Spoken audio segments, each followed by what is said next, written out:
1815 में एडमंड डांटे के पास सब कुछ था, पर अचानक एक झूठे इल्जाम ने उससे उसकी 14 साल की बेशकीमती जिंदगी छीन ली और उसे अंधेरे जेल में सड़ना पड़ा। जेल से भागने के बाद वो एक दबा हुआ खजाना पाता है और बनता है एक बहुत ही खतरनाक इंसान। और अब उसका सिर्फ एक ही मकसद था, बदला।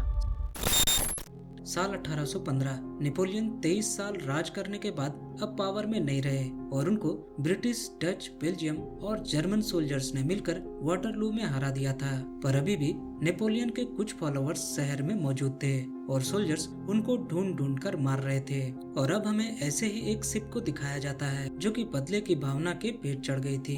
पर सोल्जर्स के शिप में मौजूद एडमंड नाम का एक शख्स दूसरी शिप से डूब रही एक लेडी को बचाता है जिसका नाम एंजल था। एंजल के पास नेपोलियन के नाम से एक शाही खत था। एंजल अगली सुबह वो खत शिप के कप्तान से मांगती है, पर वो कप्तान खत के बदले पैसों की डिमांड करता है। एंजल के पास फिलहाल पैसे नहीं होते और वो वहाँ से चली जाती है। एंजल एडमंड को शुक्रिया भी कहती है उसकी जान बचाने के लिए।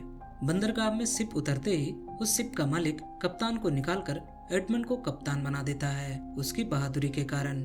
एडमंड बहुत ही खुश होता है और इस खुशी के मौके को वो अपनी होने वाली बीवी मर्सिडीज को बताता है जो कि बहुत ही बड़े शाही घराने से बिलोंग करती थी। और अब वे लोग इस खुशी के पल को एंजॉय करने के लिए एक बोट पे जाते हैं। अगले दिन एडमंड की शादी थी और वे लोग शादी के रस्म को पूरा कर ही रहे थे कि तभी वहाँ सिपाही आते हैं और उनके पास एडमंड के गिरफ्तारी का फरमान था।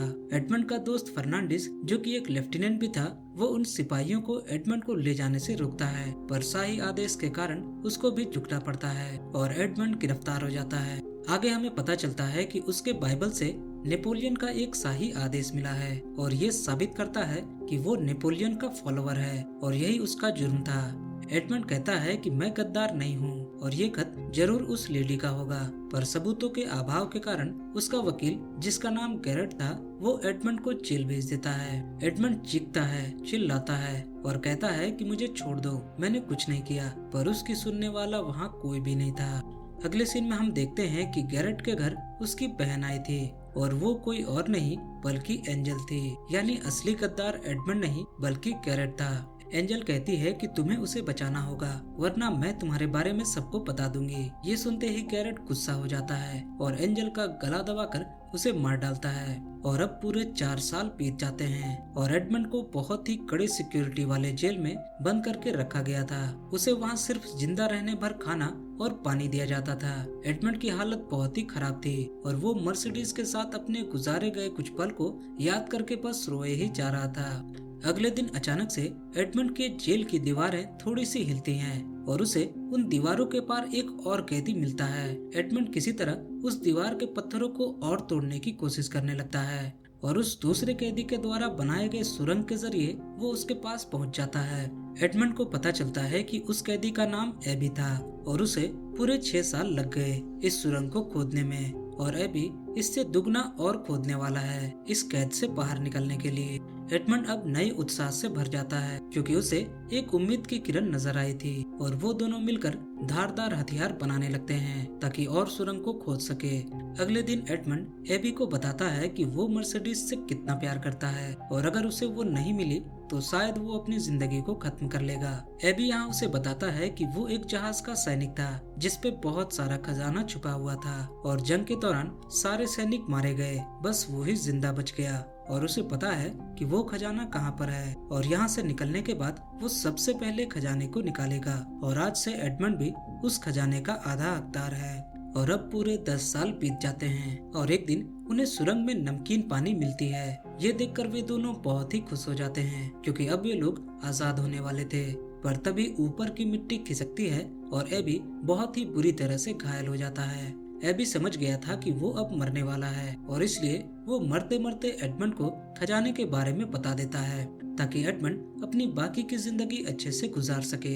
पर एडमंड यहाँ बहुत ही दुखी था क्योंकि उन दोनों ने 14 साल एक साथ गुजारे थे और अब वो फिर से अकेला है। थोड़ी देर बाद सिपाही एबी को आवाज लगाते हैं और देखते हैं कि एबी मर चुका है और एडमंड दीवारों में छुपकर सब कुछ देख रहा था। थोड़ी देर बाद सिपाही बोरी को मंगवाते हैं ताकि वो एबी की लाश को ठिकाने लगा सके। पर एडमंड मौका पाते ही एबी की जगह खुद लेट जाता है और सिपाही एडमंड को एबी समझकर उसे समंदर में फेंक देते हैं। और अब एडमंड जेल से आजाद था। जेल से भागने के बाद एडमंड सीधा अपने फादर से मिलने जाता है, पर उसे पता चलता है कि एडमंड के जेल जाते ही उसके मरने की खबर फैला दी गई थी और उसके फादर पूरी तरह से टूट गए थे और धीरे धीरे हताशा ने उनकी जान ले ली। एडमंड को आगे पता चलता है कि मर्सिडीज भी किसी और से शादी कर चुकी है और इस वाक्य को पूरे 8 साल बीत चुके हैं और अब जाकर एडमंड को एहसास होता है कि उसने आने में बहुत ही देर कर दी। एडमंड वहां मौजूद बोट को लेता है और उस खजाने की तरफ निकल जाता है और एबी के बताए गए रास्ते पर चलते हुए वो एक टापू के किनारे पहुंचता है और वहां उसे एक पत्थर की मूर्त मिलती है और एडमंड उस रास्ते से एक गुफा के अंदर जाता है और अंदर जाते ही उसकी आंखें फटी रह जाती हैं क्योंकि वहां उसे बहुत ही बेशकीमती खजाना मिलता है। अब इस हादसे को 1 साल बीत चुके हैं और खजाना मिलते ही एडमंड एक शहर का मालिक बन जाता है और एडमंड अब अपनी बेगुनाही साबित करने के लिए वापस अपने शहर लौटता है। एडमंड सबसे पहले भेष बदलकर अपने पुराने दोस्तों के पास जाता है और उन्हें लालच देकर उनसे सच उगलवाता है। एडमंड को वहां से पता चलता है कि उसके मरने की खबर किसी और ने नहीं बल्कि उसके दोस्त फर्नांडिस ने फैलाई थी। एडमंड को वहां पता चलता है कि शिप का कप्तान भी इस साजिश में मिला हुआ है और गैरेट ने एंजल को मारा नहीं है बल्कि उसे बाजार में बेच दिया। एडमंड अब सबसे पहले एंजल के पास जाता है क्योंकि एक वही है जिसने उसे बचाने की कोशिश की थी। वहां पहुंचते ही एडमंड एंजल को बहुत ही बुरे हालात में पाता है। एंजल एडमंड को बताती है कि वो गैरेट को मारने के लिए उसके घर गई थी, पर इसी बीच वो गैरेट को देखती है और उसके हाथ में एक संदूक थी। एंजल उस दफनाए गए संदूक को खोलती है और उसमें एक बच्चा पाती है। वो बच्चा गैरेट की नाजायज औलाद थी। एंजल बदले की भावना को छोड़कर उस बच्चे को लेकर वहां से फरार हो जाती है। एंजल आगे कहती है कि मैं बचने वाली अब नहीं हूँ, पर मेरे खातिर उस बच्चे को बचा लो। और अब एडमंड एक चर्च पहुंचता है जहां वो बच्चा पल रहा था और उसका नाम आंद्रे था। एडमंड उसे अपने बारे में बताता है और कहता है कि हमें अभी बहुत काम करना है और उन लोगों को बर्बाद करना है जिन्होंने एंजल को और मुझे बर्बाद किया। एडमंड सबसे पहले फर्नांडिस के बेटे एल्बर्ट को अकेले में अपने ही भाड़े के गुंडों से पिटवाता है और खुद उसे बचाने का नाटक करता है ताकि फर्नांडिस अपने बेटे को लेकर उसके घर आए और वो भेष बदलकर उससे नजदीकियां बढ़ाए और ठीक ऐसा ही होता है। एडमंड सबसे पहले एल्बर्ट को अपने मुंह बोली बेटी हाइडी से मिलवाता है ताकि हाइडी एल्बर्ट को अपने प्यार के जाल में फांस सके। उधर एडमंड भेष बदलकर अपने 3 गद्दारों से मिलता है, फर्नांडिस, गैरेट और वो कप्तान। और अब एडमंड उन सभी से नजदीकियां बढ़ा चुका था और अब सब कुछ एडमंड के बनाए गए प्लान के मुताबिक चल रहा था और वे तीनों एडमंड के घर दावत पे आते हैं और ये वही घर था जहां गैरेट ने उस बच्चे को दफनाया था। एडमंड धीरे धीरे उस बच्चे के दफनाने वाले हादसे को कहानी के रूप में उन्हें सुनाने लगता है और गैरेट ये सुनकर डर जाता है क्योंकि गैरेट की नाजायज औलाद किसी और से नहीं बल्कि कप्तान की पत्नी विक्टोरिया से थी। और अब वे दोनों एक दूसरे से लड़ने लगते हैं क्योंकि इस बात का पता किसी को भी नहीं था। एडमंड का प्लान सफल हो रहा था और अब वो सबसे पहले कप्तान को जड़ से उखाड़ने का प्लान बनाता है। वो सबसे पहले न्यूज में झूठी खबर फैलाता है कि कप्तान के जहाज दुर्घटनाग्रस्त होकर समुद्र में डूब गए हैं। इस खबर से कप्तान के कंपनी के शेयर्स गिरेंगे और फिर तुरंत बाद कप्तान को खबर मिलेगी कि उसके जहाज कभी डूबे ही नहीं। और क्योंकि बाजार में ये झूठी खबर फैल चुकी है तो इस खबर का फायदा उठाने के लिए कप्तान अपने कंपनी के गिरते शेयर्स को खरीदेगा और इसके लिए वो बहुत सारे पैसे बाजार से उठाएगा और यहीं वो फंस जाएगा।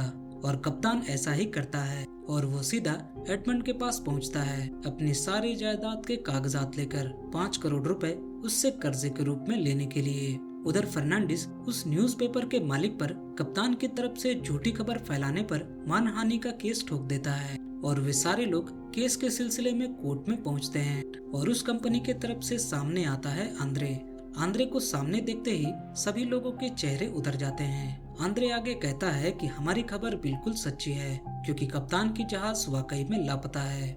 आंद्रे आगे कोर्ट में कहता है कि वो गैरेट की वो नाजायज औलाद है जिसे उसने सालों पहले दफनाने की कोशिश की पर उसकी बुआ एंजल ने उसे बचा लिया। ये सुनकर गैरेट बहुत ही गुस्सा हो जाता है और कोर्ट से उठकर चला जाता है क्योंकि वो सबके सामने विक्टोरिया का नाम भी नहीं ले सकता था क्योंकि विक्टोरिया अभी कप्तान की बीवी थी। और इस चाल के साथ वो गैरेट को कैद करवा देता है।